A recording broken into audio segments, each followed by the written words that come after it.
You'll always have a home here, Caleb Mercer told the heartbroken woman standing in the middle of Bitter Creek's main street, her carpetbag hanging from one hand and her red handprint darkening her cheek.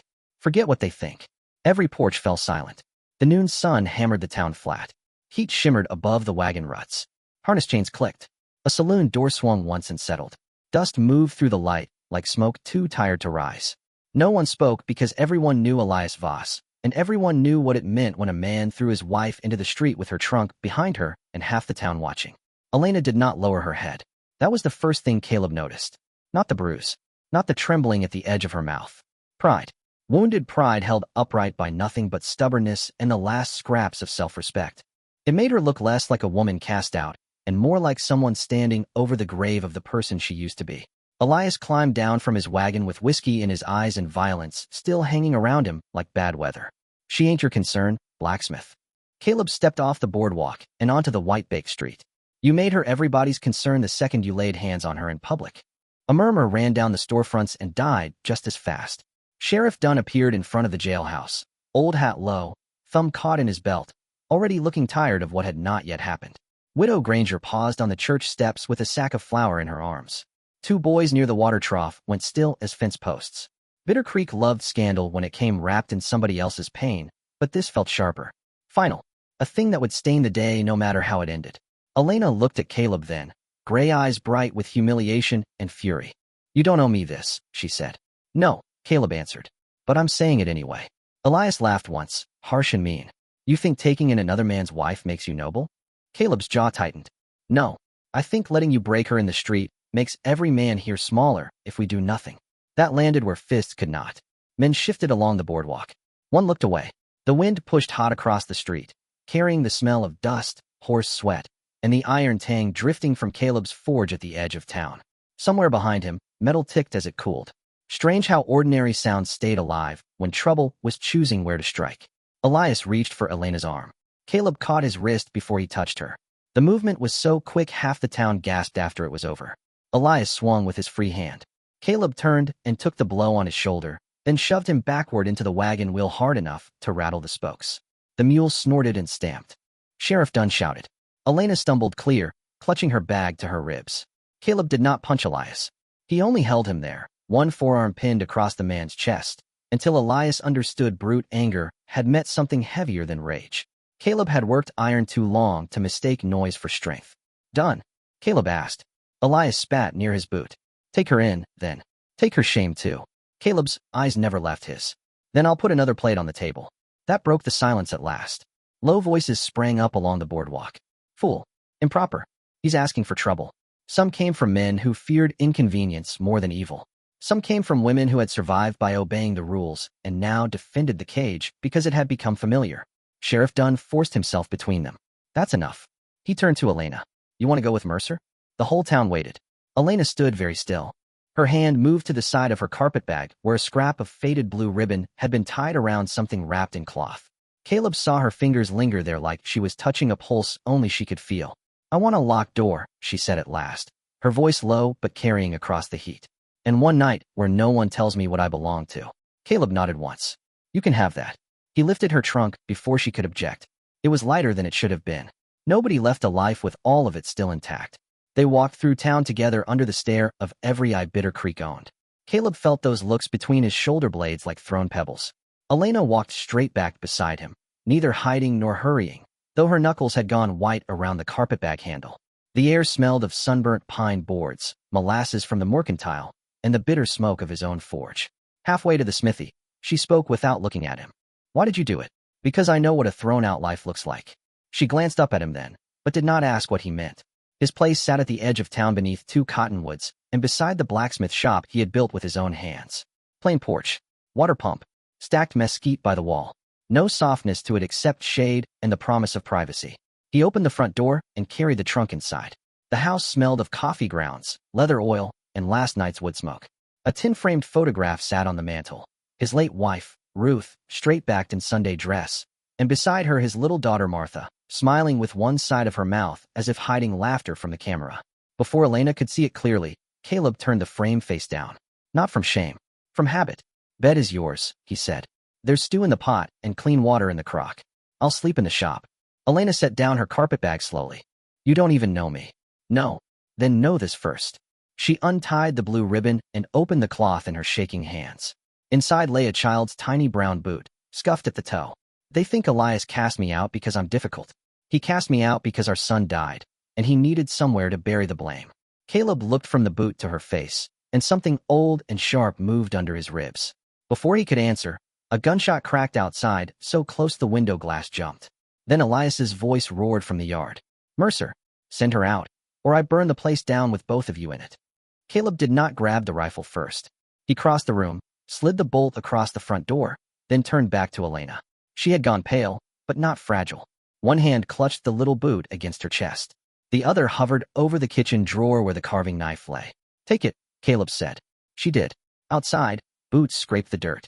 More than one set. A horse snorted. Men muttered in the yard with the restless excitement of those who preferred cruelty in company. Caleb moved to the side window and lifted the curtain edge with 2 fingers. Elias had brought 3 riders. Pete Sutter from the livery stood near the pump, trying to look bold and already failing. Another man held an unlit torch. The third sat back in the saddle, broad-shouldered and still, hat brim low against the sun. Caleb could not see his face, but there was nothing drunk or reckless in the way he watched the house. That one bothered him. You got 10 seconds. Elias shouted. Caleb took the rifle from the wall pegs and checked the chamber. Stay away from the windows. Elena did not move. You should let me go. No. You don't owe me a war. That doesn't make sending you back right. A fist slammed into the front door hard enough to shake the frame. Somewhere in town a dog began barking, then another answered. The heat outside seemed to press through the walls, thick with dust and old anger. Caleb filled a basin with warm water from the kettle and set it on the table. Sit. She stared at him. Now. Now. Another blow hit the door. Elena sat. He handed her a cloth. She pressed it to her bruised cheek, and he saw her flinch when heat met swelling. On her wrist were older marks, yellowing finger bruises half hidden under her sleeve. Not a single outburst, then. A long habit. If I send you out, Caleb said quietly, he drags you home, and this becomes a story folks tell over supper. If I take you to Dunn tonight, the sheriff will beg for calm because calm is easier than justice.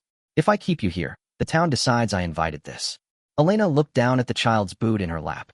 Daniel had the river fever, she said. The doctor said so. Elias heard him.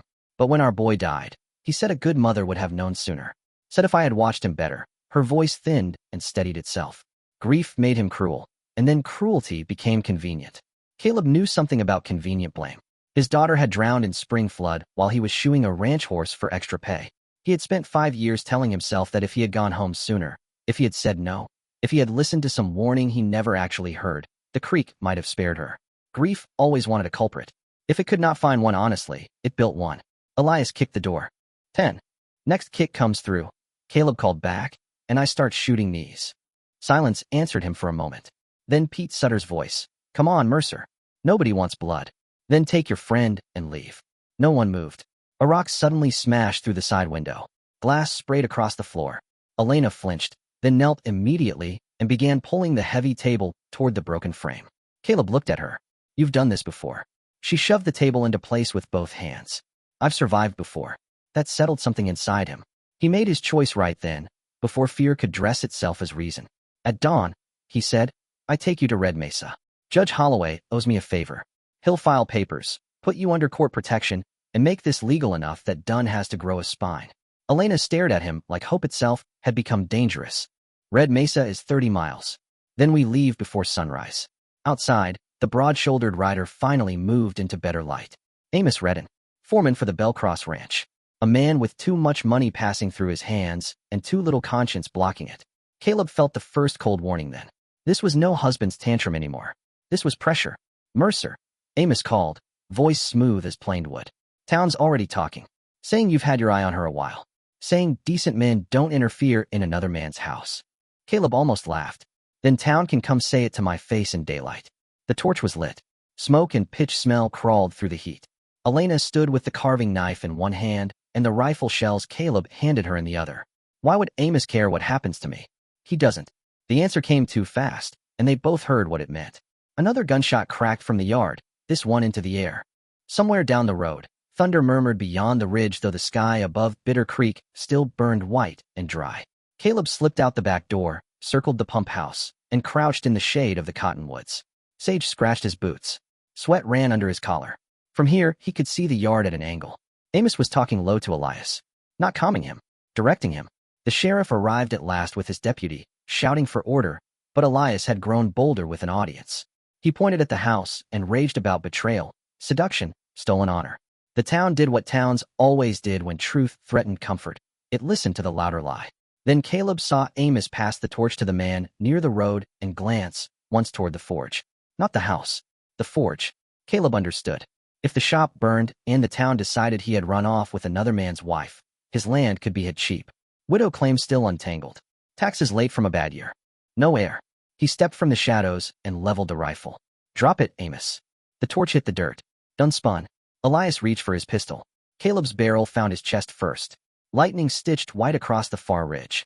No, Caleb said into the charged stillness. I'm not standing over another man's wife. I'm standing over a woman you thought nobody would stand for. Dunn took Elias's gun and shoved him toward the jail. Pete backed away fast. Amos did not. He only watched Caleb with flat, measuring eyes. Red Mesa's a long ride, he said. Roads turn unfriendly after dark.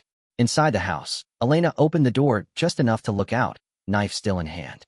And from the ridge above Bitter Creek came the sound Caleb had been dreading since he recognized Amos's face. More horses descending through gathering storm. The riders came with the rain. Wind slammed down the street just as the first drops struck the dust. Signboards banged against their chains. Horses screamed and pulled at reins. The sky went from brass to bruised purple in a matter of breaths, and 4 dark riders broke over the ridge like pieces of the storm itself. Amos did not look surprised. That told Caleb everything.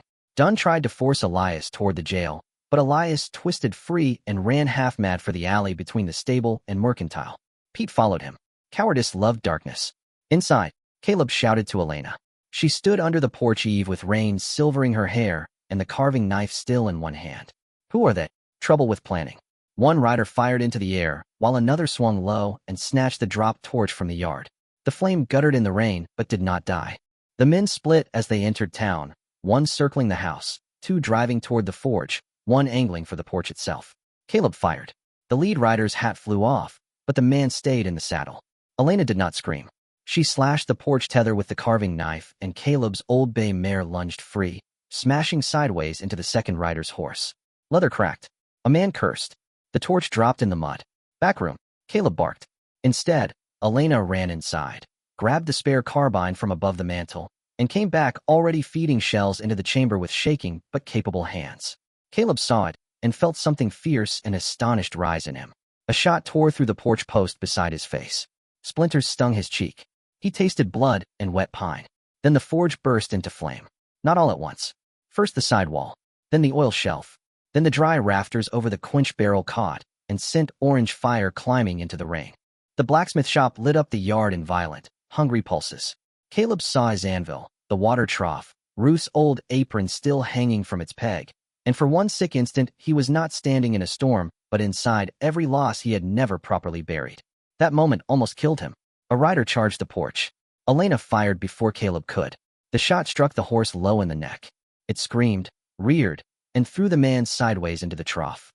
Caleb lunged forward and brought the rifle stock down across the rider's jaw before he could rise. Another lantern smashed against the forge roof. Fire jumped higher. Amos was gone from the yard. Caleb knew where he had gone. The back pasture curved toward the creek cut. From there a man who knew the land could reach the house unseen. He had one choice to make and no time to make it in. If he stayed to save the forge, Amos might take Elena from behind. If he guarded the house, everything left of his old life would burn. He looked once at the doorway. Elena stood there with rain on her face, carbine braced, Daniel's little boot tucked into her waistband, so both hands stayed free. Let it burn, Caleb said, and ran for the pasture. Mud sucked at his boots. Lightning flashed, throwing the cottonwoods into bone-white shape. The creek beyond the rise was already louder, swollen by storm water. Amos came through the trees exactly where Caleb expected him, pistol in one hand, knife in the other, coat plastered to his body by rain. You should have minded your forge, Amos called. You should have stayed honest. Amos laughed. Honest men starve. Men like me buy what starves. He fired first.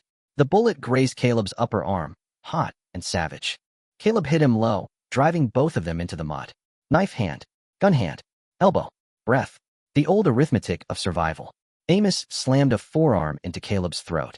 Caleb trapped the knife wrist in both hands and drove it into the ground until Amos snarled. Back at the house, Widow Granger screamed. Caleb turned his head in time to see the last rider dragging the old woman from her buckboard, a pistol jammed under her jaw as he hauled her toward the burning forge. Dunn shouted and could not fire. Elena stepped onto the porch and froze with the carbine half raised. Drop your guns, or she burns with it, the rider shouted. Rain hissed on the flames. Amos used the pause to wrench one hand free and scrabble for his pistol in the mud. Caleb had one heartbeat to choose again. Shoot Amos and end the man behind the attack. Or save the widow and let Amos recover. He threw the knife instead, not at Amos, at the rider holding Widow Granger. The blade drove through the man's gun hand. His shot went wild. Dunn fired at the same instant and dropped him to one knee. Elena's next shot finished him. Amos surged up behind Caleb with the pistol almost level. Then a shovel smashed across the back of Amos's skull. He collapsed face first into the mud and did not move again.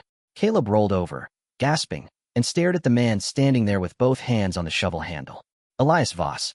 Rain streamed down his beard. His eyes looked stripped bare.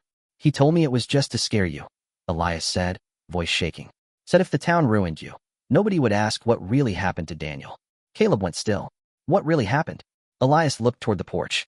Elena stood there, rain-drenched and silent, the carbine hanging low in her hands. It wasn't fever, Elias whispered. I passed out drunk in the wagon after the river crossing. Rolled onto the boy before dawn. Smothered him, and when I woke, his breath broke. I blamed her because I couldn't bear what I'd done. The storm seemed to stop around them. Elena stepped off the porch. Slowly, deliberately. She walked through the rain toward the man who had killed their son, then blamed her for it. And Caleb saw in her face a grief so deep it had gone beyond crying into something colder and far more dangerous. She raised the rifle, and the whole night held its breath. Dawn came gray and raw over Bitter Creek. The storm had gone east, but it left the town washed bare and guilty. Caleb's forge stood half-collapsed in a bed of ash. Black beams jutted up like ribs. The anvil remained, dark and stubborn among the ruin, and the smell of wet charcoal clung to everything. Smoke drifted low between the buildings while townsfolk moved quietly, as if speaking full volume might call the night back. Elias sat in jail, alive only because Elena had lowered the rifle. Caleb had seen the exact moment she chose not to kill him. Her finger tightened. Her eyes deadened. Then Daniel's little boot struck against her hip where she had tucked it into her skirt, and something in her broke the other way. Not toward forgiveness, toward refusal. She would not let the man who killed her child decide what kind of soul she became. Now she stood beside the wrecked forge wrapped in Caleb's canvas coat, sleeves folded over her hands. Soot marked her cheek. Wind moved loose hair across her face. She looked exhausted enough to fold in half, yet she kept lifting charred planks with him, sorting what might still be saved. You should rest, Caleb said. You should too. He set down a cracked beam. I'm used to not doing what's wise. She glanced at him, and the smallest edge of a smile touched her mouth before grief took the place back. On the porch, Widow Granger shelled peas into a tin pan like a woman personally offended by mortality. Sheriff Dunn spoke in low tones with his deputy near the hitching rail. Now and then someone from town drifted by with a bucket, a box of nails, or a face full of shame disguised as helpfulness. Caleb crouched by the fallen back wall and found the door frame with Martha's height marks burned but still legible. He brushed soot from the carved lines with his thumb. Elena noticed. Your child? He nodded. What was her name? Martha. The name sat between them in the cold air. She had a crooked smile, Elena said. In the photograph. He looked up. You saw it. You turned the frame down too late. He gave a quiet breath that was almost a laugh. Then, because the whole town had watched him take a stand, and he was too tired to keep hiding from one woman inside his own house, he told her the truth. Ruth died bringing another baby into the world, he said. Both gone by sundown. 3 years later, Martha slipped in spring flood while I was shoeing a horse here. I heard shouting too late. He stared at the blackened forge. A man can spend years making grief into work because work at least has shape. Elena stood very still. The morning smelled of wet ash, leather, and creek water. Somewhere farther down the street a hammer rang once, thin and lonely. That's why you stepped into the road for me, she said. I stepped in because no one else did. But you understood. He did not deny it. She reached into the coat pocket and drew out Daniel's boot. In daylight it looked even smaller than it had in the lamplight. One lace missing. One stitch broken. The kind of damage any mother would remember and never mend because there was no child left to wear it. Daniel laughed with his whole body, she said softly. He'd throw his head back as if the sky belonged to him. After he died, Elias kept saying I should have known, should have felt, should have stopped it. If I said the doctor had warned us, he called me a liar. After enough nights hearing it, I began to fear memory itself. Her fingers closed around the boot. When he confessed, I wanted to kill him so the truth would stop hurting.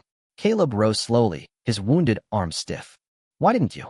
She looked toward the jailhouse, where sunlight now touched the bars. Because Daniel deserved a mother who remembered him with clean hands. That line struck Caleb harder than any sermon he had ever heard. For a long moment, they stood among the ruins, two people held upright by loss and whatever courage remained after it. The town noise moved around them. Wagon wheels, muttered greetings, a child called home for breakfast, but did not enter the circle between them. At last Elena said, "When you told me I'd always have a home here, did you mean one night, or did you mean it?" Caleb met her eyes. "I meant what I said. Even after the gossip? Especially after the gossip. Even if I don't stay hidden?" His mouth hardened slightly. "I'm too old to run my life by porch talk." Widow Granger snorted from her chair. "About time." That pulled a real smile from Elena, quick and bright, and almost painful in its rarity. It changed her face without erasing sorrow. Caleb felt the shift in himself when he saw it. Not a dramatic thing, not some thunderclap certainty, but the first honest warmth entering a room long shut.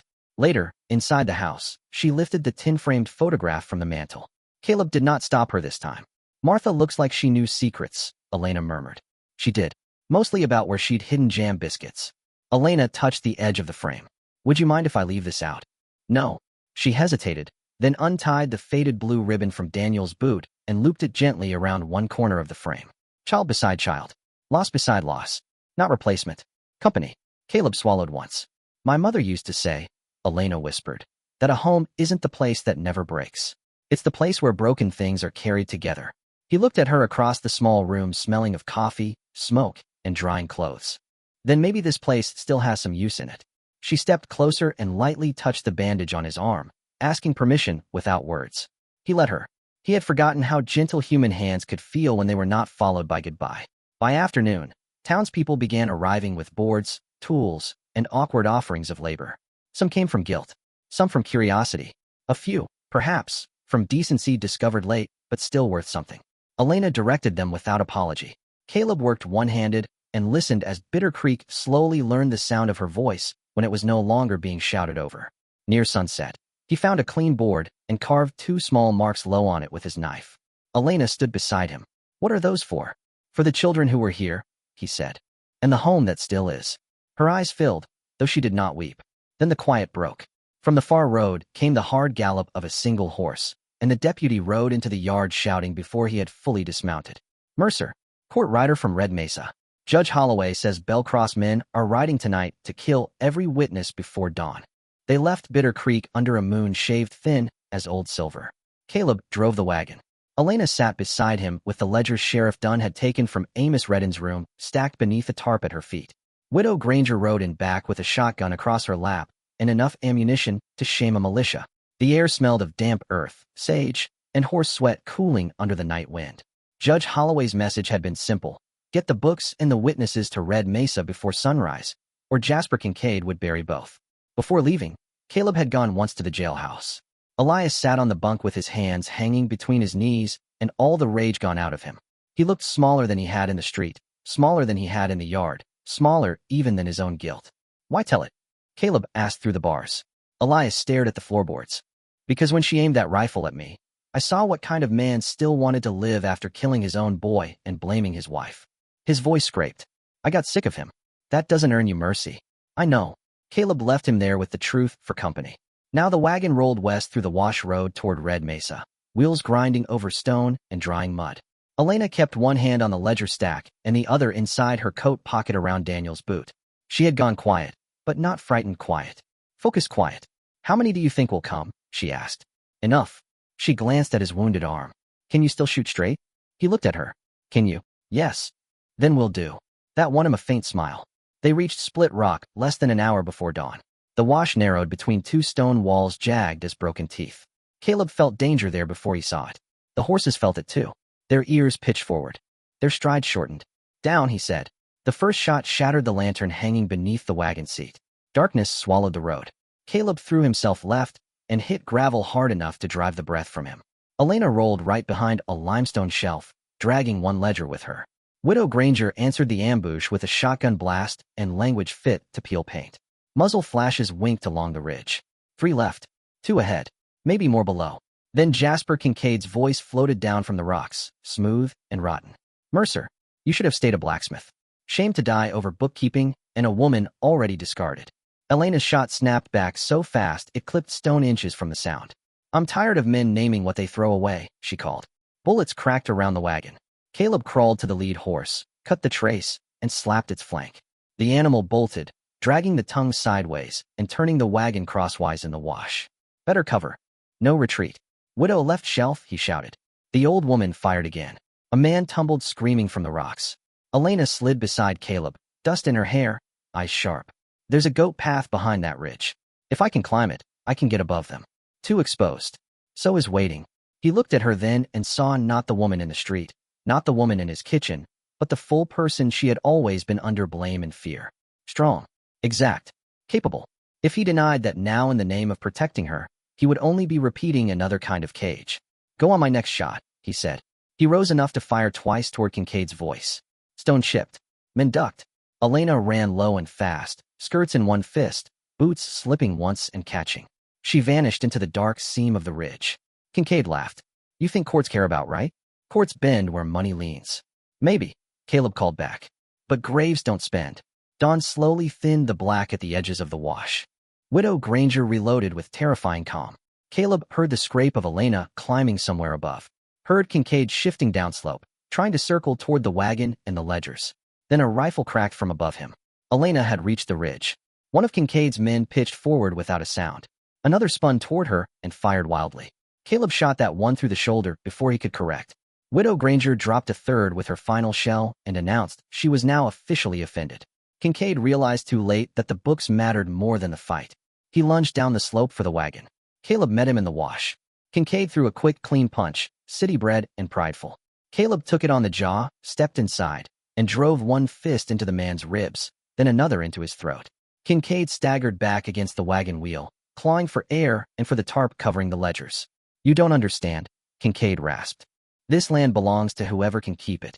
Caleb pinned him there with his burned forearm across his chest, pain flashing white through scar and fresh wound alike. No, it belongs first to whoever refuses to surrender what's right on it. Kincaid slipped a hidden pistol from his sleeve. The barrel almost cleared cloth. Then Elena's voice came down from the ridge above them, steady as sunrise. Let it go, Jasper. He froze.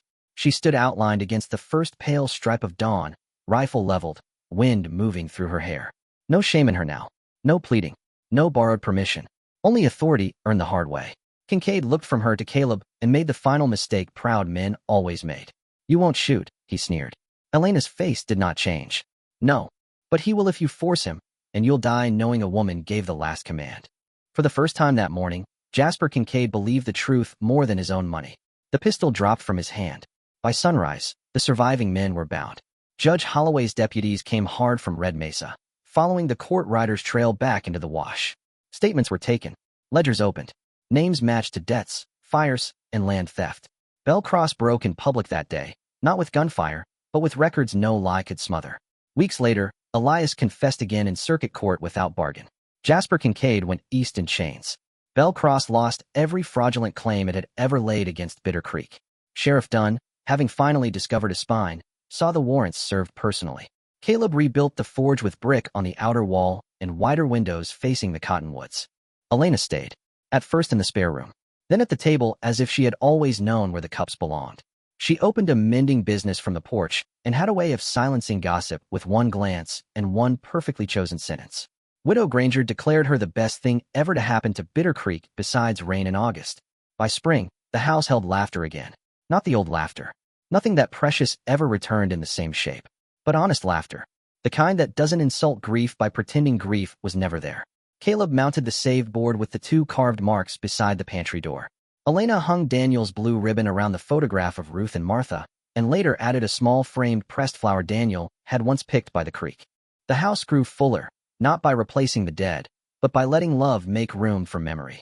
Years later, travelers passing through Bitter Creek would sometimes ask about the woman on Mercer's porch who could stare down a liar at 20 paces, or the blacksmith who once set half the town against him rather than send a grieving stranger back into harm.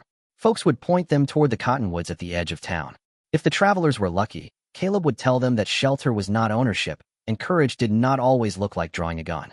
Elena would add that mercy was not obedience, and a home became real the moment someone chose to protect your dignity as fiercely as your life.